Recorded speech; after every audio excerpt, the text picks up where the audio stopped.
Andressa Germano, da empresa Histolives, que é a empresa que produz conteúdo sobre anatomia patológica. Hoje, no dia 11 de fevereiro, nós estamos comemorando o Dia Internacional das Mulheres e Meninas na Ciência. E eu estou aqui com 3 potências, né? Estou aqui com a Natália Carvalho, com a Thaisa e também com a Jaqueline Botura. E nós estamos no podcast e vai ser sensacional, pessoal, porque nós vamos conversar sobre a carreira, né? Quais são os desafios que essas mulheres tiveram aí durante a sua vida acadêmica, e eu tenho certeza que vai agregar muito para todos, muito a todos. Nós somos da empresa Histolives em parceria com a Unintegra. Então, nós agradecemos a Unintegra, que está fazendo toda a parte de transmissão e apoio para que vocês tenham qualidade no podcast. Agora nós vamos iniciar, então, aqui a gente quer ser bem descontraído. Vamos começar, então, com a Natália Carvalho. Natália, eu gostaria de saber como você iniciou a sua carreira e como foi, assim, descobrir esse talento para pesquisa. Gostaria de saber um pouquinho como foi. Olá, prazer em estar aqui. É muito engraçado porque desde muito pequena eu sempre tinha em mente que eu queria trabalhar com pesquisa, né? E é engraçado você pensar isso porque quando a gente é criança a gente não assiste muitas coisas, não tem contato com essa realidade, né? Mas eu sempre falava, não, quero fazer pesquisa, quero trabalhar nessa área. E aí foi mais ou menos quando eu estava adolescente para escolher ali, né, a faculdade, qual curso trilhar, né, escolher. A minha mãe tinha uma amiga dela que era pesquisadora, né? E aí ela falou: não, mas fala para a Natália, me indicou fazer biologia, que eu estava em dúvida entre biomedicina e biologia, né? Falou: não, fala para a Natália fazer biologia, porque é uma graduação mais vasta, né? Tem várias áreas que ela pode se interessar. E aí eu acabei escolhendo fazer a biologia. E aí, no meu terceiro ano da faculdade, essa amiga da minha mãe me convidou para fazer um estágio de alguns meses, só para conhecer realmente como seria a área da pesquisa e se realmente era o que me interessava, né? E foi aí a minha porta de entrada para, de fato, entrar nessa área da pesquisa. Com ela, ela trabalha hoje, é pesquisadora no Instituto do Fulutes, na parte de parasitologia, doutora Vera Giocola. E fiquei 3 meses no laboratório, aprendi a rotina, ela foca bastante na parte de toxoplasmose, leishmaniose, e foi aí que eu fiz amigos também, e quando souberam de uma oportunidade de uma bolsa para a PIBIC, de iniciação científica, me indicaram. E aí foi assim, aí eu fui fazer entrevista, e aí entrei no laboratório de micobactérias, né, núcleo de tuberculose e micobactérias do Adolfo Lutz, como iniciação científica, e aí me apaixonei de fato, né, já tinha gostado do estágio que eu tinha feito e ali eu me identifiquei muito. E fiz 2 anos desse iniciação, e aí quando eu me formei, a minha orientadora me convidou para ser aluna dela de mestrado, né? Então também já acabei entrando no mestrado e a gente manteve juntas também no doutorado. Então eu nem tive aquele tempo até de aprimoramento que o pessoal fala isso depois da faculdade, às vezes para conhecer outras áreas, né? Desse gosto, eu acabei já entrando direto no mestrado e doutorado, porque eu me identifiquei muito e realmente era aquilo que eu gostei muito. Mas, infelizmente, a gente sabe que pesquisa está muito difícil no Brasil, dependemos de cargos públicos, né? Por exemplo, no Adolfo Lutz tem uma carreira de pesquisadores, mas não abre mais concurso, a universidade também é bem complicado. E aí eu acabei entrando na parte de laboratório, que foi muito importante para mim. Trabalhei no HC, no laboratório de microbiologia, que foi uma escola para mim também, que a gente vê o outro lado, né? Da onde vem as aplicações de todos os desenvolvimentos de diagnósticos. A gente tem muito contato com médicos, então é muito legal a gente tá em contato dessa área. Eu gosto muito, que é a saúde, né? E com essa experiência da microbiologia ali no HC, eu tive, então, a oportunidade de entrar na Mobius como especialista de produto para uma linha exclusiva de diagnóstico de tuberculose.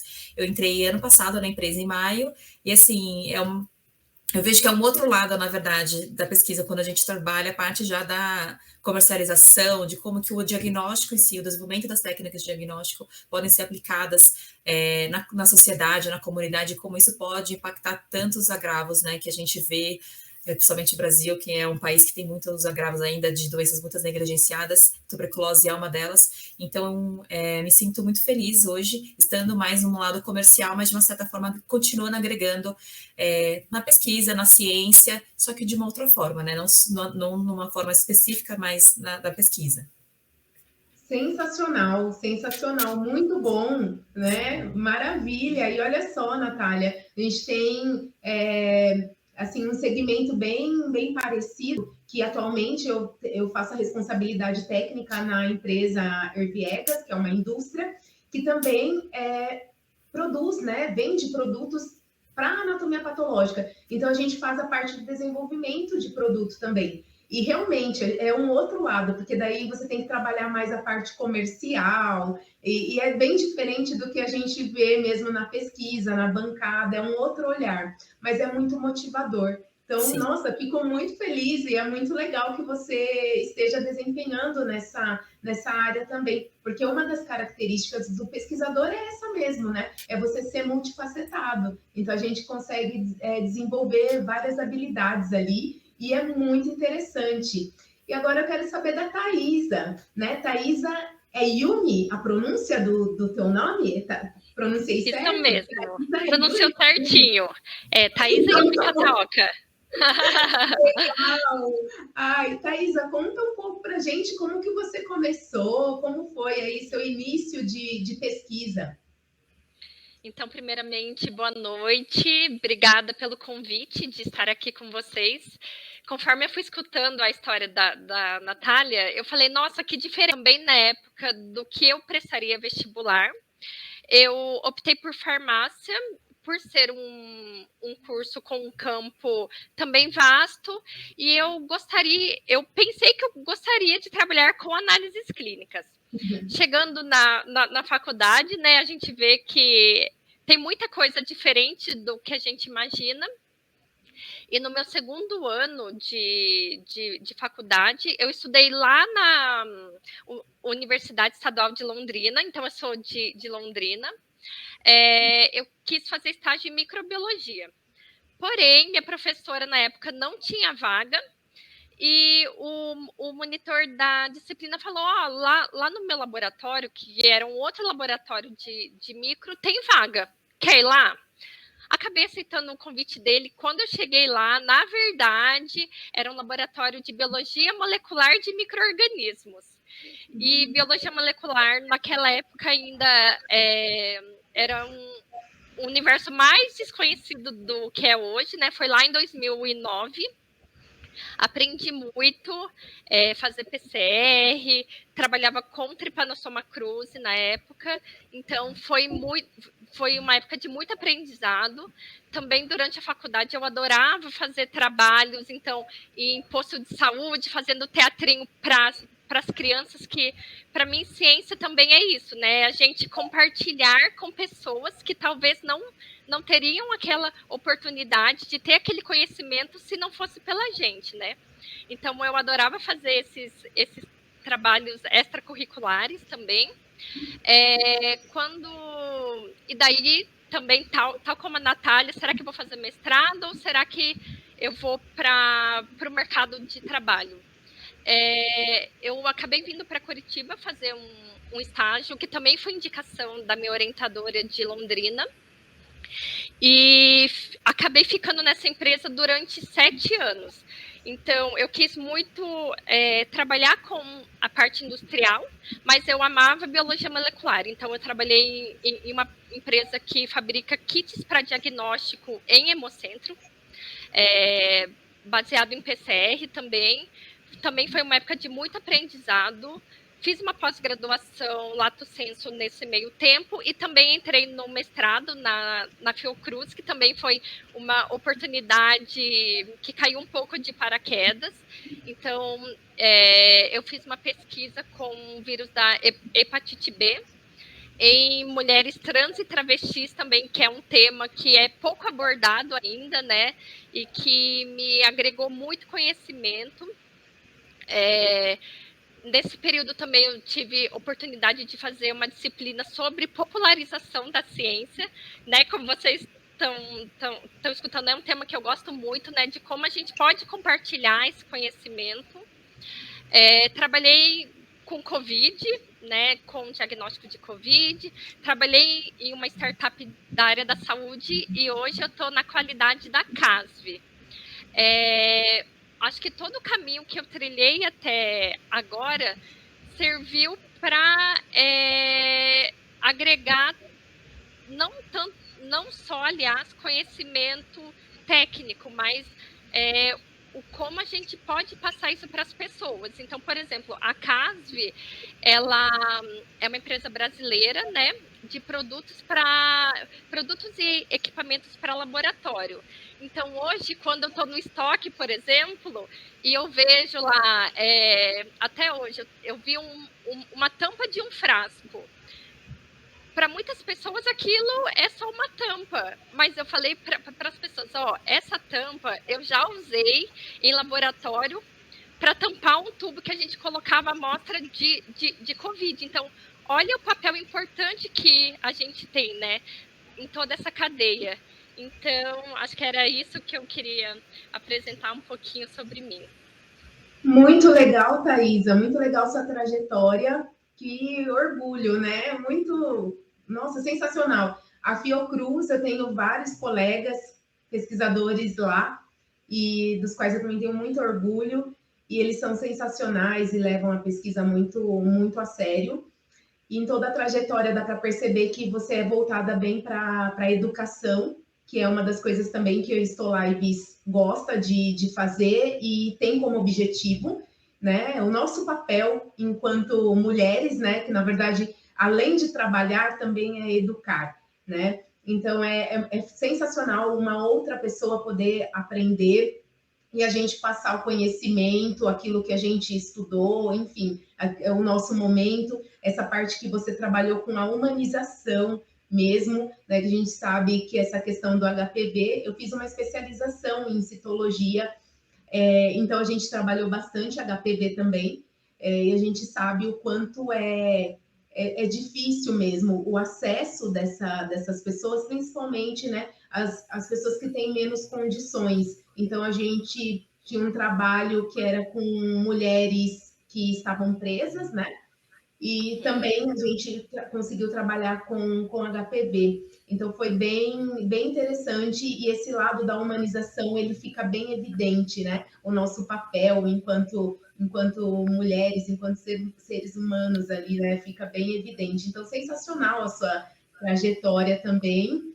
Parabéns, né? Parabéns a Thaisa, parabéns a Natália. E agora eu quero saber um pouquinho da Jaqueline Butura também. Como foi o seu início de carreira, seu início de pesquisa?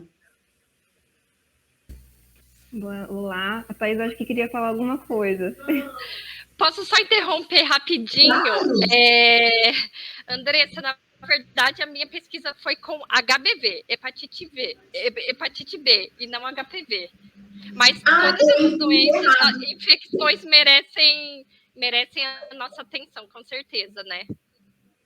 Ai, desculpa. Olha, a primeira gafe aqui no podcast já cometi, né? Era óbvio que eu ia fazer. Eu falei para vocês, era melhor uma outra pessoa intermediar, mas não. Imagina, você está sendo ótima.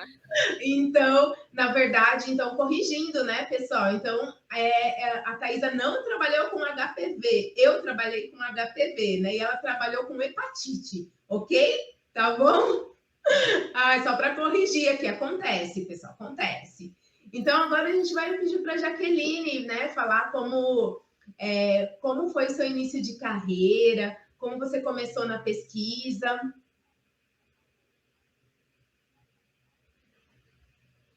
Ah, o seu microfone está apagado. Aí, tá vendo? Só porque a gente conversou.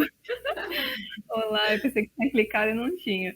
Então, é um prazer estar aqui com vocês, né? Ouvir um pouco desses outros testemunhos, porque é muito rico, né? Quando a gente ouve outras experiências que são parecidas ou não com as nossas, né? Mas a gente vai trocando esse conhecimento e vendo os caminhos possíveis que existem, né? Nessa carreira aí. Quando a Natália estava falando, eu lembrei muito de mim quando eu estava na escola também. Eu lembro quando eu entrei na 7ª série, eu tinha mudado de escola e eu tive uma professora de ciência que começou a falar de células e eu falei assim, nossa, é isso que eu quero estudar o corpo humano, né? E só que daí todo mundo na época pensava em medicina, né? Medicina. E eu falei assim, não, mas não é medicina que eu quero, né? E aí eu lembro que meu pai chegou com uma reportagem de um jornal falando da biomedicina, né? E aí eu comecei a pesquisar, que era negócio de laboratório também, era uma área muito, né, ampla, mas também tinha aquela ideia de que biomedicina era análises clínicas, né? E aí prestei vestibular só para biomedicina, né, para essa área, fui focada, e aí acabei passando, né, comecei o vestibular na Unesp, em Botucatu, e assim, foi uma universidade, eu tive uma oportunidade de estudar num lugar que é muito amplo, e o que menos se falava lá era de análises clínicas, né? A gente tinha lá diversos laboratórios, diversas linhas de pesquisa, e aí a dificuldade depois foi, tá, mas para que lado que eu vou, né? Porque eu me interessava por todas as matérias, todos os professores, cada ano que ia passando a gente ia tendo disciplinas diferentes, e eu falei assim, mas eu gosto de tudo, e agora, né? E aí, quando chegava no terceiro ano, o pessoal já começava a se disparar para os laboratórios, e a maioria ia começar uma iniciação científica, fazia 1, 2, 3 iniciações científicas durante a graduação. Então, lá foi muito forte, né? E teve uma influência muito legal, assim, em relação à pesquisa, né? Porque era o que todo mundo queria, era ter um projeto e inovar, né? Porque eu acho que, assim, a pesquisa e a ciência, principalmente não só na área da saúde, né, em todas as áreas, mas é a gente inovar sempre, ter aquele senso crítico de ver aquilo que já foi feito e criticar mesmo, e questionar, e é isso mesmo, será que se mantém para todas as situações? Como é que eu posso melhorar ainda mais isso? Como é que eu posso inovar isso? Né? E, no final, o que a gente quer? Trazer qualidade de vida para as pessoas, né? E aí, e quando eu cheguei no terceiro ano, eu não sabia, quase fui para microbiologia também. Tinha um professor lá que ele trabalhava com, e eu achei a linha de pesquisa dele muito interessante, eu sempre gostei de coisas, né, mais não convencionais, assim, e ele trabalhava com óleos essenciais. Então, o laboratório dele era mais cheiroso da microbiologia, que ele testava óleos essenciais para ver se, né, se crescia ou não crescia. Eu fiquei, acho que uns 2 meses no laboratório dele só, mas eu não consegui fazer um projeto de fato, só entrei em contato mesmo. E aí surgiu uma oportunidade no departamento de patologia, de uma coisa que eu nunca tinha ouvido falar, que um pouquinho diferente aí do que as meninas estavam falando, para a parte de bioinformática. E aí eu falei assim, que é isso, né? Vamos lá ver. Aí tinha uma vaga para iniciação científica também. Eu conversei com o professor, né? Que acabou sendo meu orientador, né? Depois foi quando eu comecei com ele, o Dr. Eric Castelli, dentro do departamento de patologia. E aí ele tinha acabado de chegar ali na Unesp, né? Ele era recém-contratado. Na verdade, eu descobri que ele era meu veterano, e aí ele voltou para lá depois.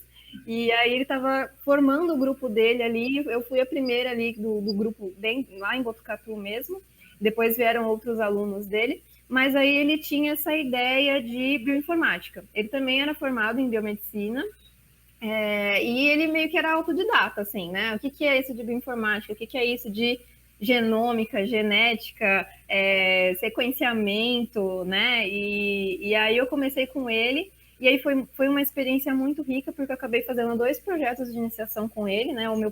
Foi um projeto de iniciação científica do meu terceiro ano até o último, e o projeto de estágio curricular mesmo também eu continuei com ele, porque daí foi muito legal, porque eu conheci uma área nova, né? E aí a patologia meio que assim, eu vejo que é uma área que agrega todas as outras, né? Então, é um conjunto da anatomia, da imunologia, da histologia. Você tem ali tudo junto, né, na patologia, a própria genômica, né, a genética também tem ali.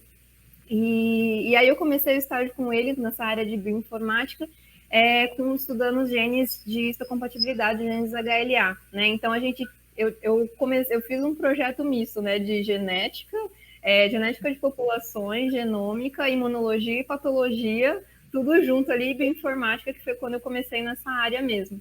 E aí foi muito legal, porque eu tive uma visão tanto da bancada, né, em si, os experimentos todos, como é que fazia, metodologia, mas para mim ainda era uma coisa muito, muito vaga, assim.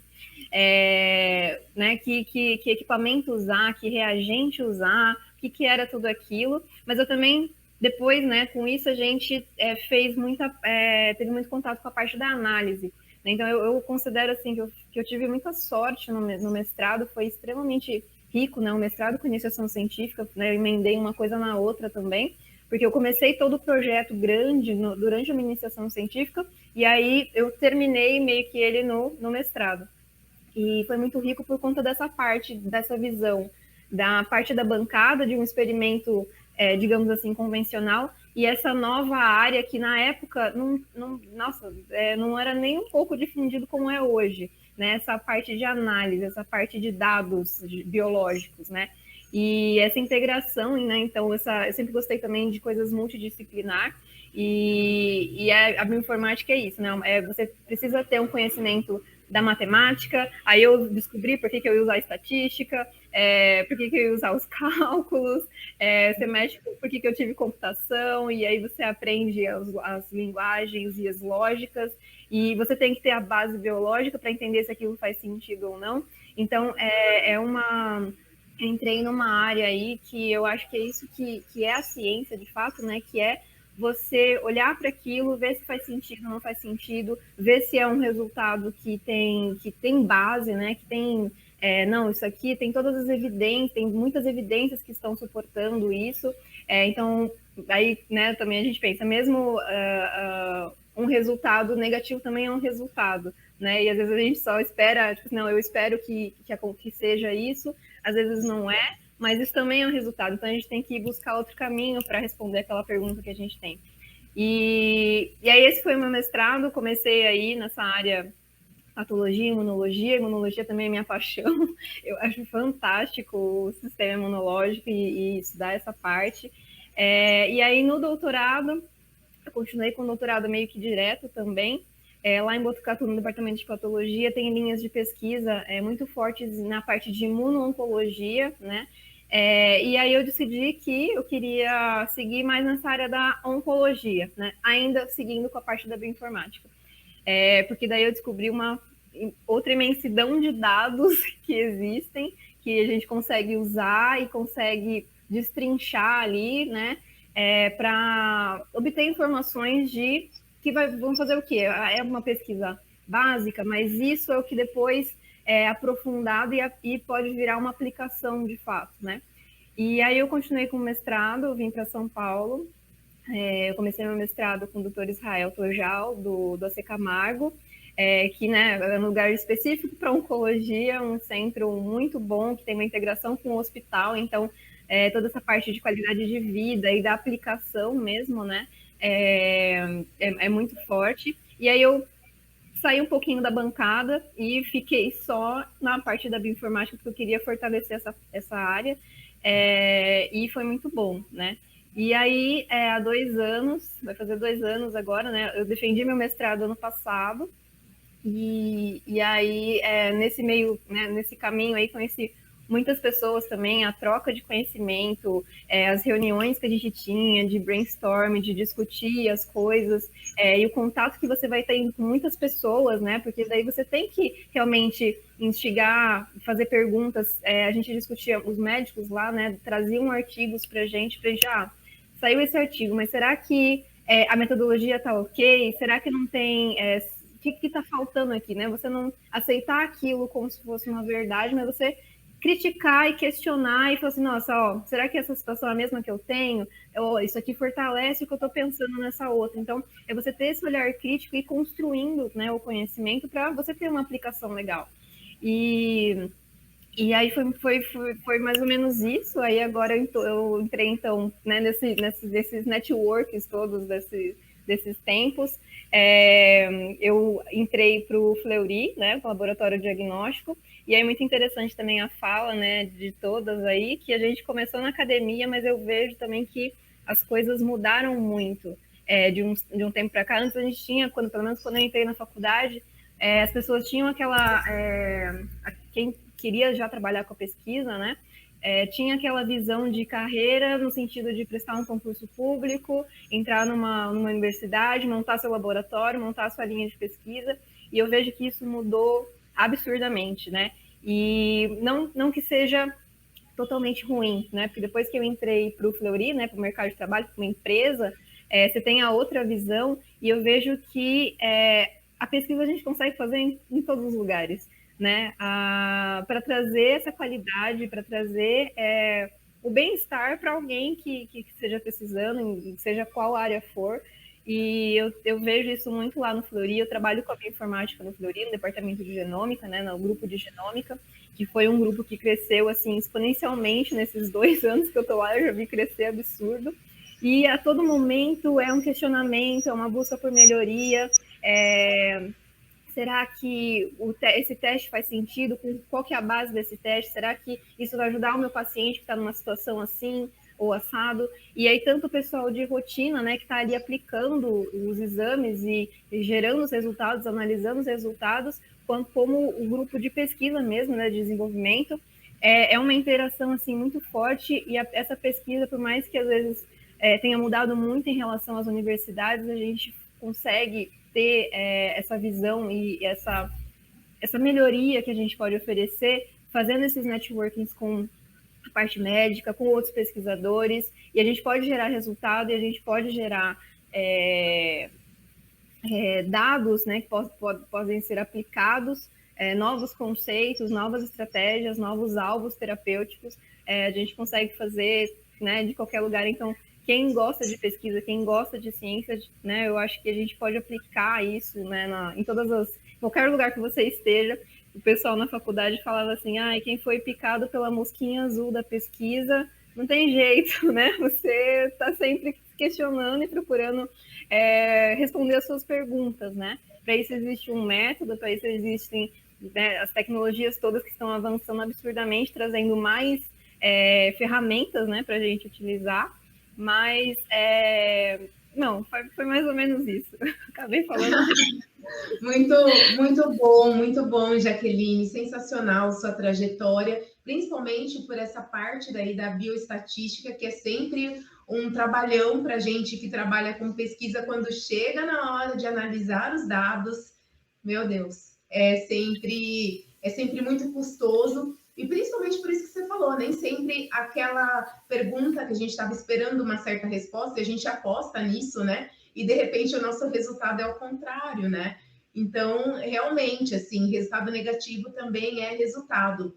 A minha trajetória, ela não foi linear, né? Então, eu não fiz direto. Eu fiz iniciação científica na Unicamp, sou bióloga, e fui fazendo a iniciação científica, fiz um estágio antes da iniciação, que foi super importante para atrair, para aguçar esse feeling, vamos dizer assim, ou essa paixão que é a pesquisa, vamos dizer assim. Então, eu fiz o estágio, né, na Unicamp, e depois surgiu uma oportunidade para fazer a iniciação científica. E ali eu já sabia, gente, que delícia, foi muito legal, né? Aí eu trabalhei com algumas técnicas moleculares também, foi no Hemocentro, e eu entrei no laboratório de citogenética.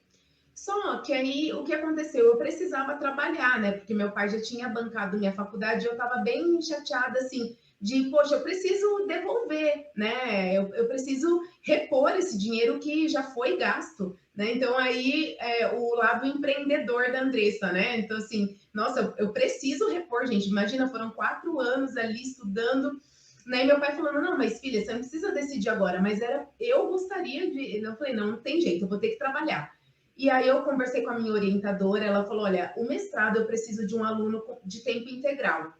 E aí eu falei, não, eu não posso ficar de tempo integral, agradeci muitíssimo, né? E fui trabalhar, mandei currículo, fui chamada, eles, nossa, você fez 3 anos, né, contando estágio de iniciação científica na Unicamp? Não, veio aqui, só que daí o laboratório era de anatomia patológica, eu não sabia nada, eu saí da citogenética, eu não sabia nada de anatomia, mas vamos lá, falei, vou aprender, né, vou aprender. Enfim, aí foram outros desafios em que eu fiquei 4 anos ali experimentando e trabalhando na anatomia patológica. Foi quando eu percebi que eu precisava de algo a mais e precisava ali fazer mais na pesquisa. Então, eu comecei a especialização em citologia, né, onde eu falei que eu trabalhei com HPV ali, com as mulheres, e aí eu percebi, não, eu tenho que voltar para a pesquisa. Foi quando eu fiz o mestrado, aí eu fiz lá na Unifesp, no departamento de patologia, e trabalhei com melanoma, né, com câncer de pele.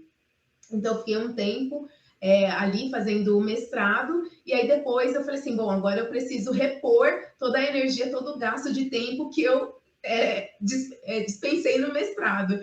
Então, aí surgiu a empresa Estolives e também a parceria, né, de responsabilidade técnica. Estolives presta serviço para o Grupo Herviegas, e nós estamos assim agora. Mas aí agora eu já comecei a sentir falta do doutorado. Então, vocês vejam, a carreira é meio uma costura, assim, eu não consigo decidir. Eu gosto tanto da rotina, da bancada, quanto de outras coisas, e amo a pesquisa. Então, a gente tenta sempre trazer a pesquisa ali para o nosso dia a dia e, de certa forma, fazer a diferença para os que estão, né, para os nossos próximos, e também, né, para aqueles que não são próximos, mas ajudar de alguma forma, né? Toda essa informação que eu recebi da Unicamp e da Unifesp, a gente de alguma forma poder devolver isso para a sociedade. Então, para mim, isso faz sentido e é o que me move, né? Então, eu falo, gente, eu não sei, mas vamos lá, agora a empresa, aí daqui a pouco vai ser doutorado, logo mais eu conto aí para vocês, mas vai ser doutorado.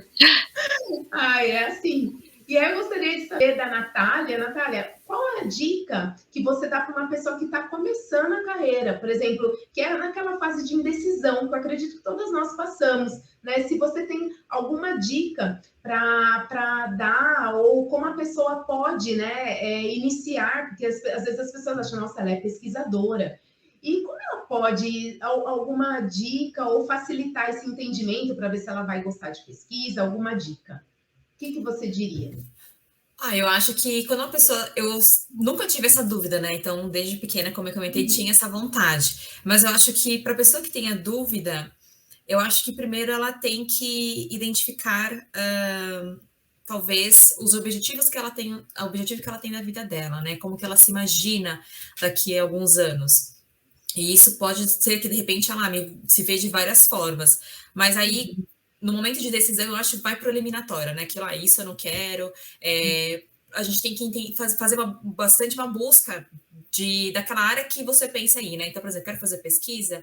Então, vai ler sobre isso, vai pesquisar quais são as atribuições, quais são os ônus e os bônus de você trabalhar com isso, e se você consegue se imaginar trabalhando nisso, né? Ou não, eu vejo, olha, realmente é isso que eu gosto, eu quero pesquisar, sou uma pessoa muito curiosa, tenho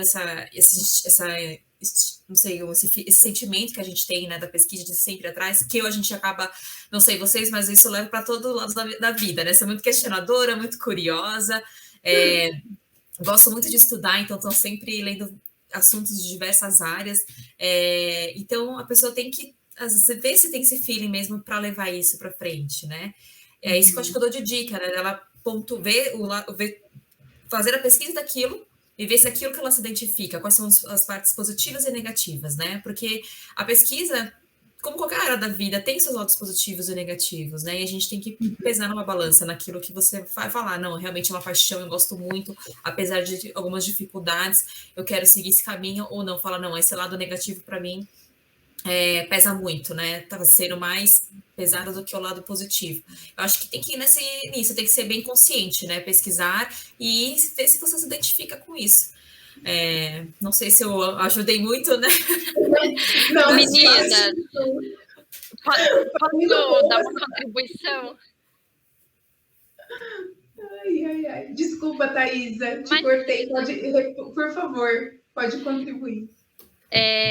Acho que quando a gente também está na época de fazer o vestibular, todo mundo fica muito ansioso e a gente acha que aquela escolha vai ser definitiva. Mas conforme os anos vão passando, né? Acho que pelas experiências de nós quatro, a gente vê que tudo muda, que a gente pode mudar o caminho e todos os aprendizados que a gente teve por algum outro caminho que agora a gente não quer mais, sempre também vai contribuir para a nossa formação profissional. Então... Toda experiência válida, a mesma negativa, né? Aí você vai ver, não, isso eu não quero. Então você já, digamos, para de eliminou, perder tempo com aquilo, né, que não te interessa, vai seguir outro caminho. Eu tenho isso como filosofia de vida mesmo, né? Que, assim, às vezes as pessoas ficam se sentindo culpadas, tipo, nossa, perdi tempo com aquilo. eu acredito e eu vivo dessa forma, eu acho que nada é perda de tempo, porque o seu eu do passado não é o seu mesmo eu de agora, né? Então, você passou por aquilo e isso te contribuiu para a cabeça que você tem neste momento presente, né? E as decisões daqui para frente, aí você vai tomando. Então, assim, eu acho que nada é perda de tempo. E o que a Natália falou, né, será que eu sou para pesquisa ou qual área que eu quero? Aí tem que experimentar, né? E já começa a pesquisa aí, né? Você fuçar as coisas mesmo, ver o que tem de trabalho, ver o que as pessoas que fazem tal coisa que você imagina, como é que elas fazem, o que elas fazem. Oi, peraí, que tá passando uma... Tá passando uma ambulância, uma sirene aqui. E acho que experimentar mesmo, né, para sentir o gostinho, né, daquilo e né, o que a Thaisa falou, nada é perda de tempo, é tudo uma experimentação e com isso você vai trilhando o seu caminho, né? E é isso aí que as meninas falaram. E acho também até pelas oportunidades da vida, né? Então, eu tive essa oportunidade de ter uma conhecida da minha mãe, uma amiga da minha mãe, que já conseguia entrar para esse lado. Mas às vezes, se eu tivesse tido uma outra experiência, de até no estágio, que às vezes eu me identificasse, talvez estaria trilhando outro caminho, né? Então, ver quais são as suas oportunidades que você tem, né? Porque eu acho que aqui nós quatro tivemos sempre uma oportunidade para conseguir fazer um estágio, fazer um mestrado. Acho isso muito válido também, né? Ver quais são as oportunidades que você tem, né? E se você não tem, então tente. Acho que também os contatos, os amigos, amizades são muito importantes, porque com eles também que a gente consegue conhecer muitas pessoas, ter outras visões, né? E aí criar outras oportunidades também. Eu acho que uma coisa também que é bem da atualidade, né? Desses últimos 2, 3 anos, 4 anos, sei lá. Uma coisa que eu fiz muito curso, né? Mini curso de não sei o quê, congresso de não sei o quê. É onde você tem você tem uma vitrine com um monte de coisa, né? E você faz um mini curso dali, não necessariamente você precisa investir, né, para isso. Tem nesses 2 últimos anos, principalmente, o que tem de pessoas compartilhando, né? Por mais que seja 1, 2, 3 dias ali, 1 horinha que a pessoa está falando, aquilo às vezes já te dá uns insights de algumas coisas, você já consegue pensar em novos caminhos que você não sabia. Então, buscar também esses tipos de cursos, né, mini cursos, curso de verão, curso de inverno, congressos, né? Agora a gente tem uma facilidade muito maior de ter congressos online, né? Porque isso às vezes a gente não tinha isso, né? A gente tinha que ter o dinheiro para ir até aquela cidade e ficar hospedado e, né, e participar, né? E agora a gente tem oportunidades de congressos online, que a gente tem diversos profissionais falando, e a gente aprende muito, algumas coisas a gente se interessa, outras coisas nem tanto, outras coisas a gente, nossa, eu nem sabia que existia. Então também é uma coisa muito legal para a gente ter esse contato, né, com os temas.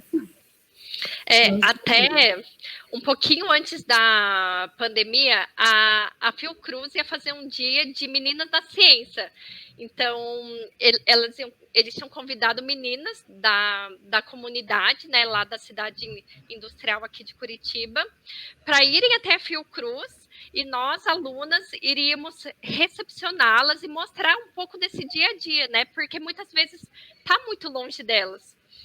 Mas infelizmente começou a pandemia, enfim, daí eu não consegui participar. Eu ia ser uma dessas madrinhas, mas tomara que isso passe logo e tenham mais outras iniciativas. Então, também uma outra dica é procurar, porque às vezes esses institutos de pesquisa também oferecem essas oportunidades, né?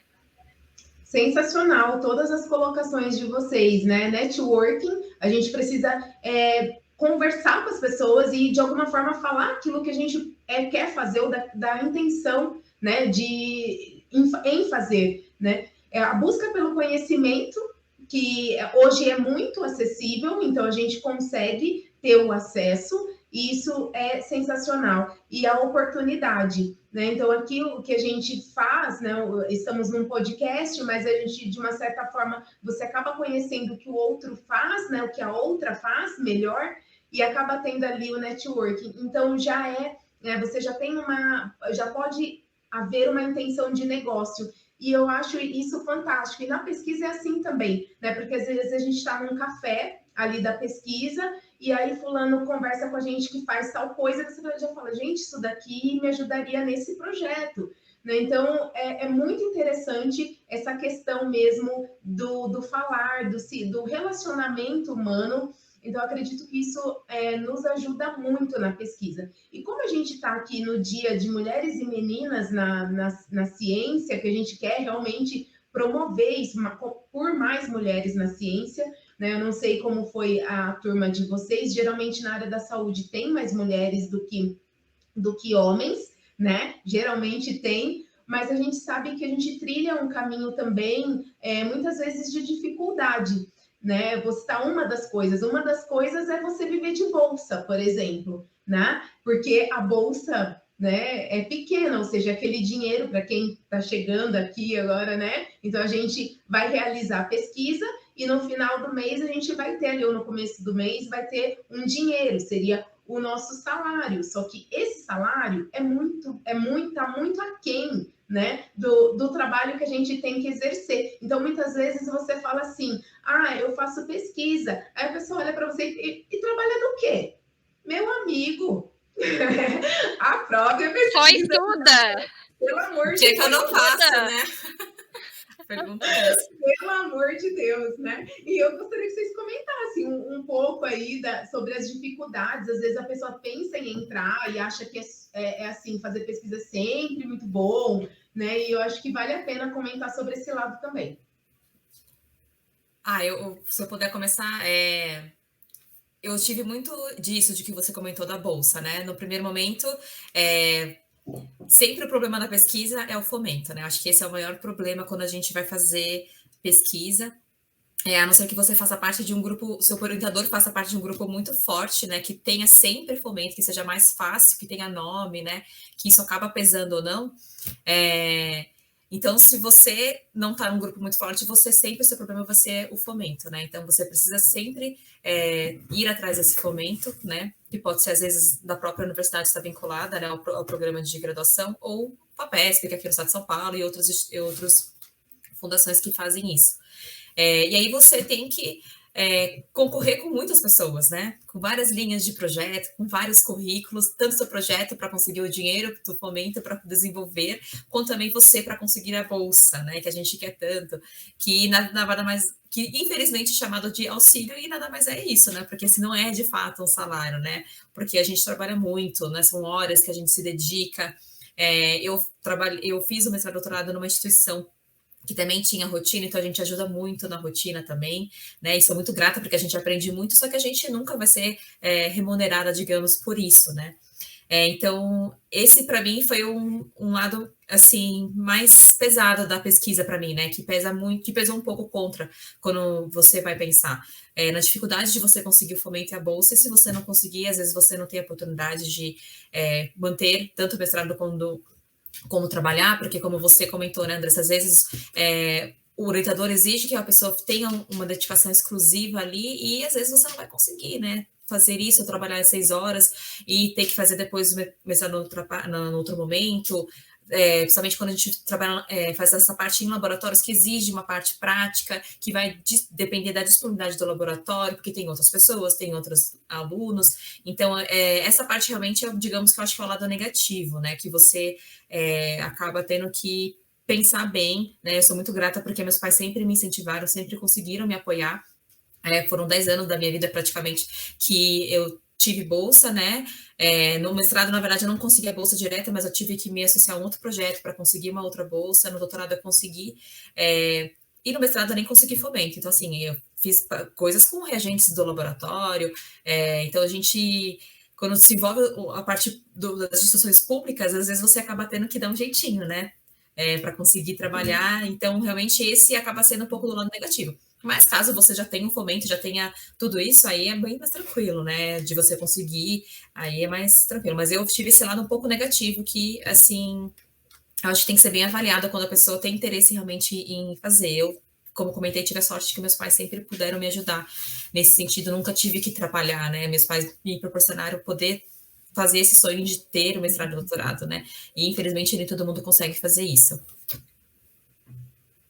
Sensacional essa história, muito agregadora, né? Se for parar para pensar, os meus pais, aproveitando aqui a gratidão à família, que eu acho que sem a família não tem como, né? O apoio. Eu sei, conheço pessoas que não tiveram apoio da família, mas é muito mais difícil, né? Então, os meus pais, eles sempre me apoiaram, desde da educação básica, né? Que é aquele esforço que o pai faz para te colocar numa escola boa, num ensino, com incentivo à leitura.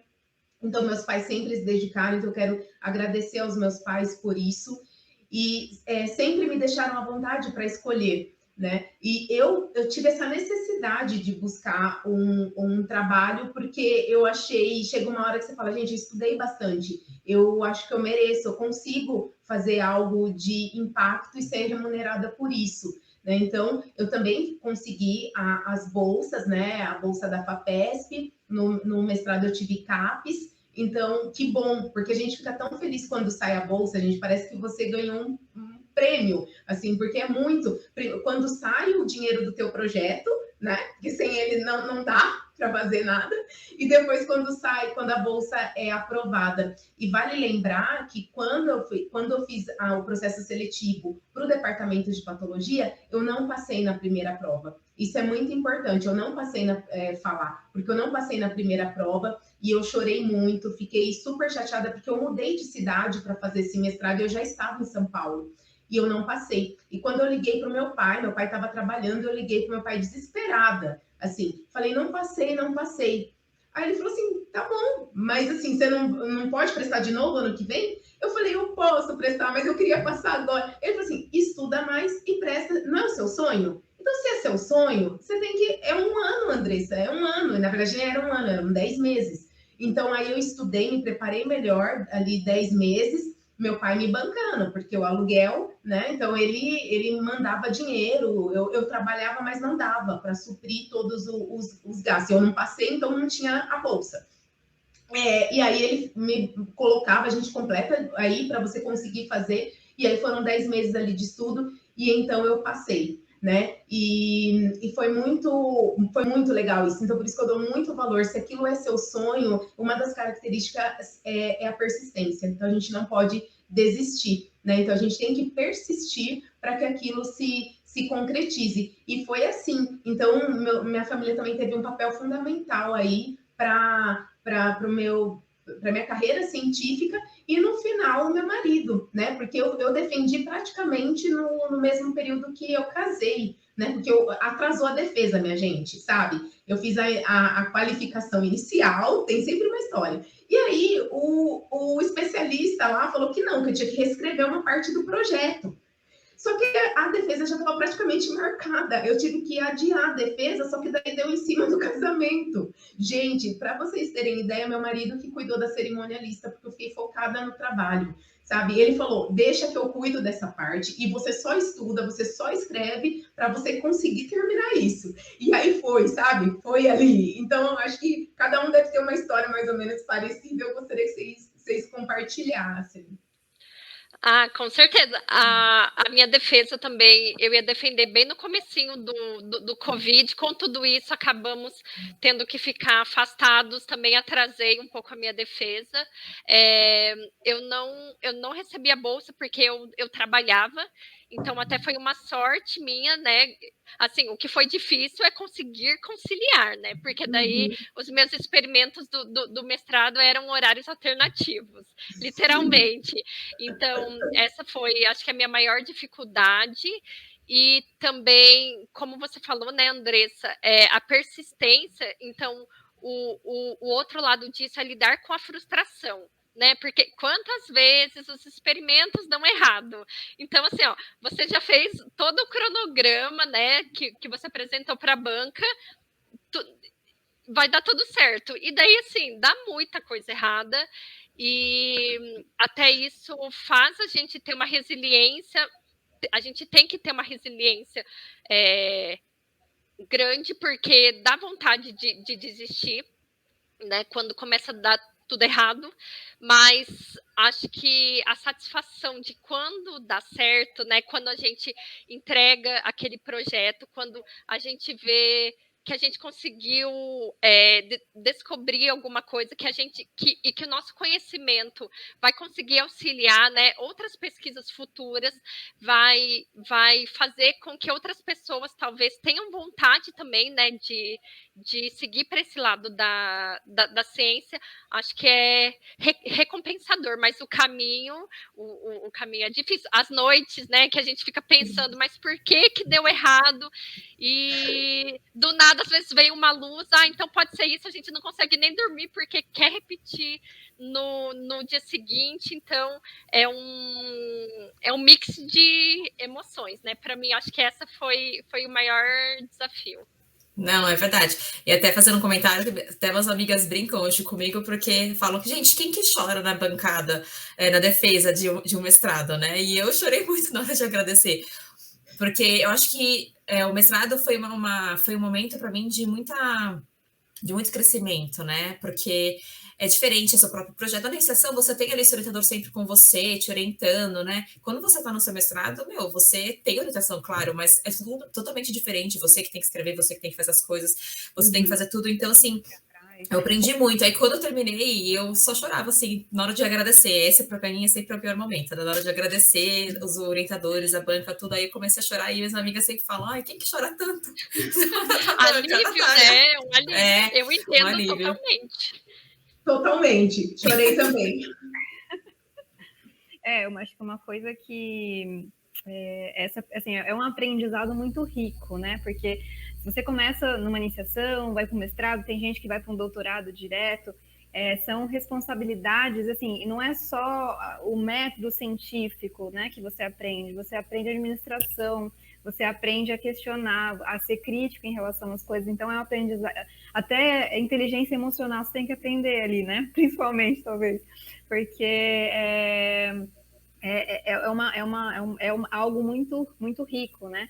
Aí só complementando também, né, que as meninas falaram, é muito gratificante, né, ouvir todas essas histórias, até uma nostalgia de quando eu estava fazendo os experimentos ali, né, e vendo os resultados, depois, né, você passa toda essa trajetória, você tem ali o que você imaginou, o que realmente deu, às vezes você encontrou uma coisa um pouco diferente do começo, você reformula seu projeto para aplicar aquilo e apresentar aquilo, mas acho que essa questão da persistência em relação ao fomento, né, ao financeiro,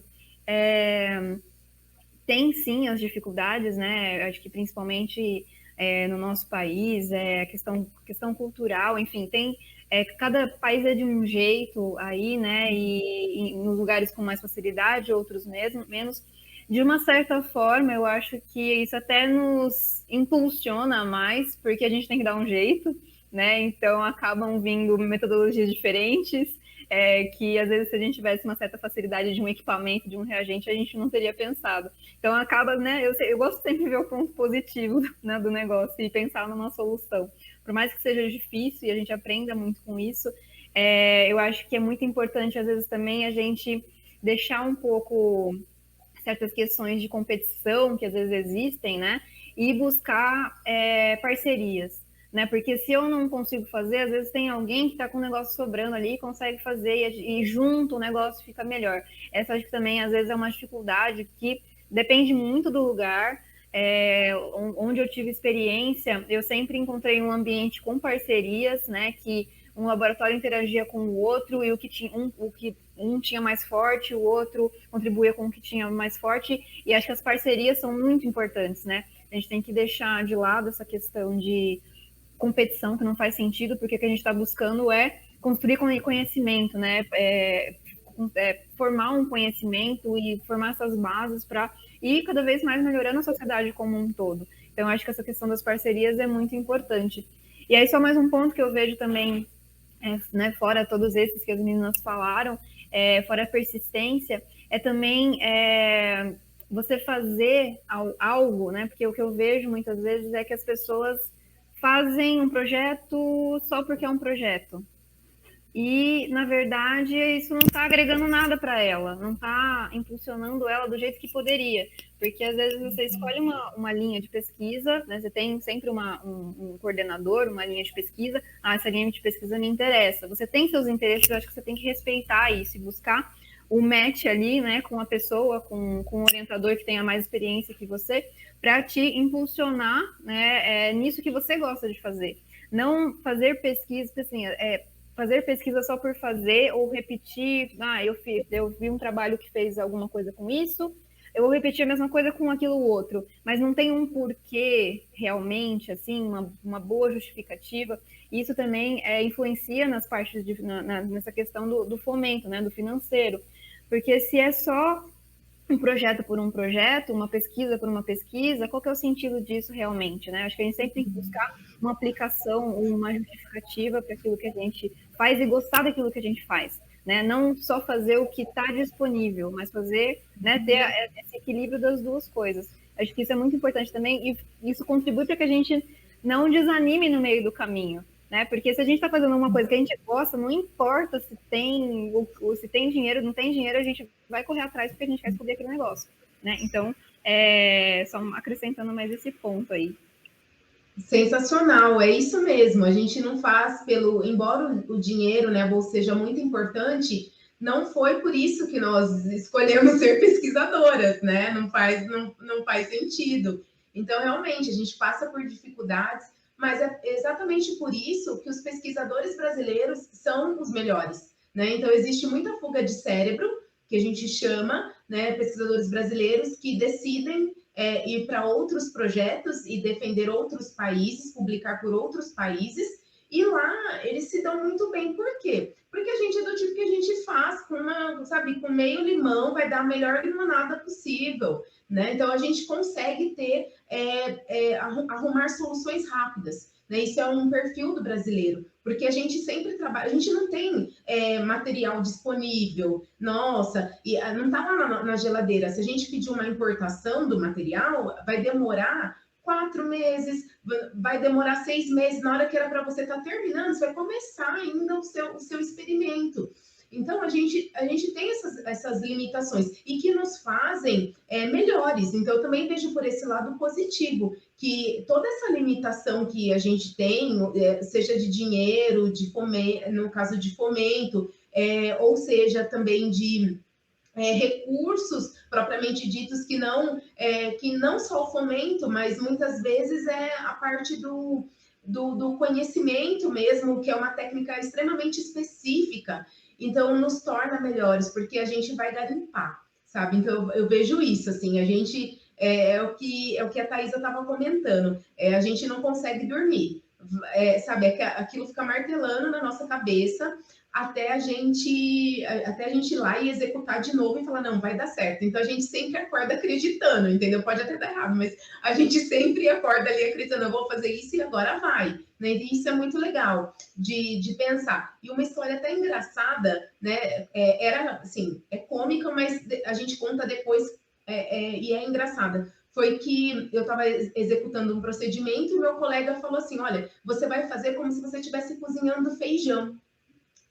Aí, o que aconteceu? Tá, eu recebi aquela informação, mas eu não falei para ele que eu não sabia cozinhar feijão, né? Eu nunca tinha cozinhado feijão, não sabia nada de cozinha. E aí, eu fui e fiquei esperando o pino da panela subir. Só que, na verdade, aquele pino era o pino da segurança da panela. Nunca subiu. Quando eu achei que deu tempo demais, porque eram para ficar 5 minutos na pressão. Aí, o pino não subiu, eu lá esperando subir e tal. Quando eu abri a panela, falei, não, tá demorando muito, já deve ter dado. Aí abri a panela, gente, os cortes histológicos, ou seja, todo o material de interesse da lâmina estava boiando na água. E era um material raro. Não, vocês já imaginaram, tipo assim, sabe aquela bronca básica que você leva do seu orientador? Tipo assim, porque você não sabe cozinhar um feijão? Eu falei, eu poderia ter perguntado para ele, tá, meu amigo, mas você consegue me dar um outro exemplo? Porque eu não sei cozinhar feijão, quanto tempo tem que deixar. E não, eu não tinha eu tava preocupada pensando, meu Deus, será que isso era uma autoclave? Que se fosse o negócio ia explodir? Eu também pensei. Pensa nisso, gente, é cômico, mas aconteceu e aí eu perdi todas aquelas amostras, tive que refazer, é a vida do pesquisador. E além disso, levei uma super bronca, né, do meu orientador, porque os casos eram raros, né? Deu para refazer, mas ele ficou muito chateado comigo. Eu lembro desse Mas dia. nunca mais faz esse erro, né, Andressa? Aprendeu, pelo menos, né? Tem que pensar lá no positivo. Inclusive, Thaisa, hoje eu faço um super feijão, viu, gente? Hoje Aí, não foi ó. falando que eu aprendi, hoje eu faço um super feijão. Eu consigo fazer um feijão de respeito, porque, olha, tive que aprender ali, viu? Então, não é só simplesmente pesquisa, é pesquisa e tudo que envolve ali o conhecimento, né, pessoal? É muito, muito engraçado isso que aconteceu. Meninas, vocês gostariam de compartilhar mais algo sobre a pesquisa que vocês acham importante e que porventura eu não tenha perguntado?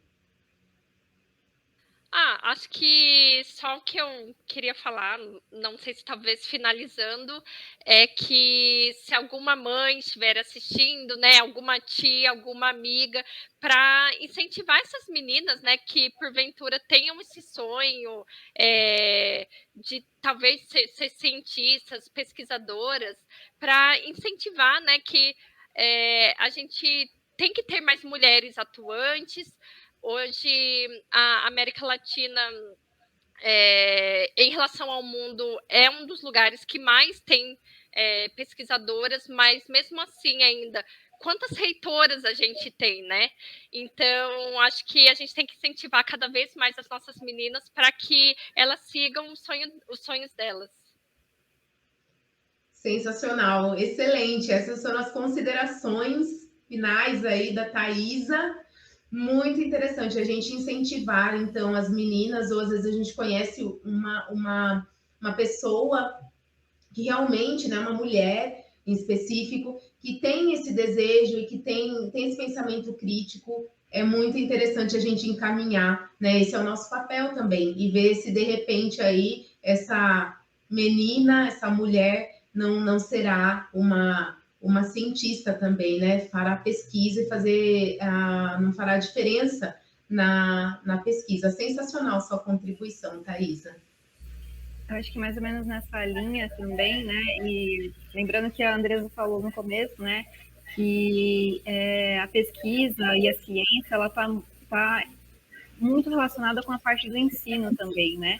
E esse lado feminino de ter um pouco mais de paciência, talvez, e esse ensinar, cuidar, acho que fortalece bastante a gente. E aí, pegando um pouco do que a Thaisa falou, acho que também, às vezes,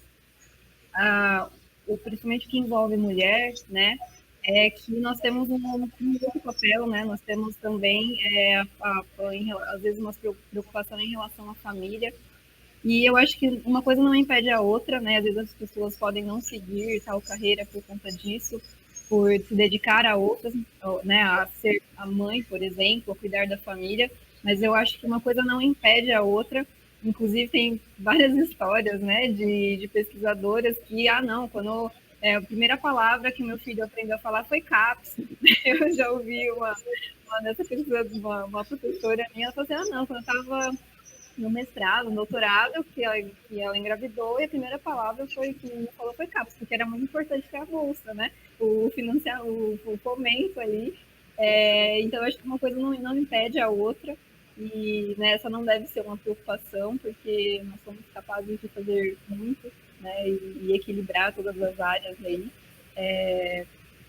É isso aí, e investir, seguir e questionar, né? E sempre em busca dessa melhor qualidade de vida, seja em qual área que você se interessa, né? Porque a pesquisa não é só na área da saúde, a gente faz pesquisa e aplica pesquisa em todas, a gente aplica o método, né, em todas as áreas da nossa vida. E é assim que tem que ser.